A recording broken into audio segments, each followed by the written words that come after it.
ನಮಸ್ಕಾರ ಸ್ನೇಹಿತರೆ, ಇವತ್ತು ನಾವು ಮನೆಯಲ್ಲೇ ಸಾಫ್ಟಾಗಿ ಪನ್ನೀರ್ ಹೇಗೆ ಮಾಡೋದು ಅಂತ ನೋಡ್ಕೊಳ್ಳೋಣಂತೆ. ನಾನು ಇಲ್ಲಿ 1.5 ಲೀಟ್ರ್ ಹಾಲು ತೊಗೊಂಡಿದ್ದೀನಿ. ಅದನ್ನು ಕಾಯಿಸೋಕೆ ಇಟ್ಬಿಡೋಣಂತೆ.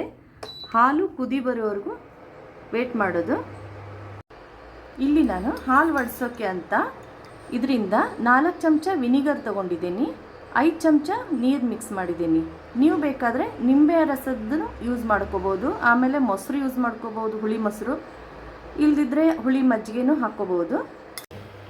ನೋಡಿ, ಇವಾಗ ಹಾಲು ಉಪ್ಪು ಬರೋಕ್ಕಾಗಿದೆ. ಇದು ಈ ಥರ ಫುಲ್ ಉಪ್ಪು ಬರಬಾರ್ದು. ಈಗ ಉಪ್ಪು ಬರೋಕ್ಕಾಗಿದೆ ಅಲ್ಲ, ಇವಾಗಲೇ ಇದನ್ನ ಗ್ಯಾಸ್ ಆಫ್ ಮಾಡ್ಕೊಂಡ್ಬಿಡ್ಬೇಕು. ಈಗ ಇದು ವಿನಿಗರ್ ಸೇರಿಸ್ತಾ ಇದ್ದೀನಿ ನಾನು.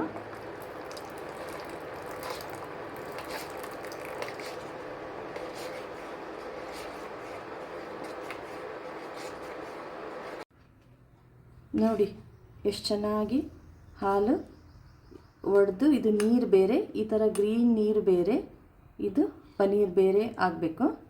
ಈಗ ನಾವು ಇದನ್ನು ಒಂದು ಬಿಳಿ ಬಟ್ಟೆ ಅಥವಾ ಯಾವುದಾದ್ರೂ ಕಾಟನ್ ಬಟ್ಟೆಯಲ್ಲಿ ಇದನ್ನೆಲ್ಲ ಹಾಕ್ಕೊಬೇಕು. ಎಲ್ಲ ಇದಕ್ಕೆ ಹಾಕ್ಕೊಂಡಾದ್ಮೇಲೆ ಸ್ವಲ್ಪ ತಣ್ಣೀರು ಹಾಕ್ಕೋಬೇಕು. ಅಂದರೆ ಹುಳಿ ಅಂಶ ಎಲ್ಲ ಹೋಗುತ್ತೆ ಇದರಲ್ಲಿದು. ಇವಾಗ ಇದನ್ನು ಸರಿಯಾಗಿ ಸ್ವಲ್ಪ ನೀರೆಲ್ಲ ಹೋಗೋ ಥರ ಸರಿಯಾಗಿ ಹಿಂಡಿ ತೆಗಿಬೇಕು. ಈಗ ನಾನು ಒಂದು ಪ್ಲೇಟ್ ತೊಗೊಂಡಿದ್ದೀನಿ, ಅದಕ್ಕಿಂತ ಚಿಕ್ಕದಾಗಿರೋ ಪ್ಲೇಟು ಇದ್ರ ಮೇಲೆ ಇಡೋದು.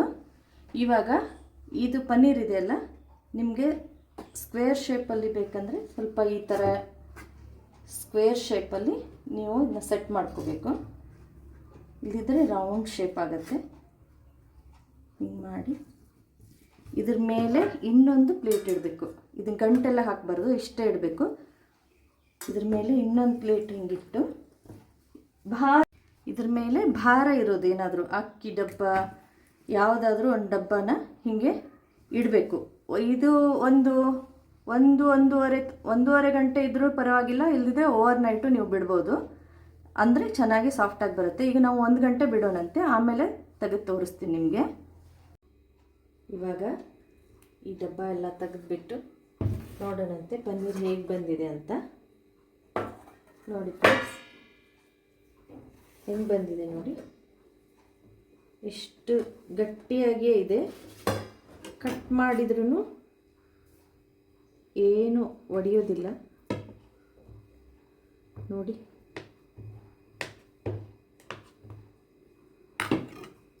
ನೋಡಿ ಹೆಂಗೆ ಬಂದಿದೆ ಅಂತ. ಮತ್ತು ಇನ್ನೊಂದು ವಿಷಯ, ನೀವು ಯಾವಾಗಲೂ ಇದು ವಿನಿಗರ್ ಹಾಕಿ ಆದಮೇಲೆ ಕುದಿಸ್ಬಾರ್ದು.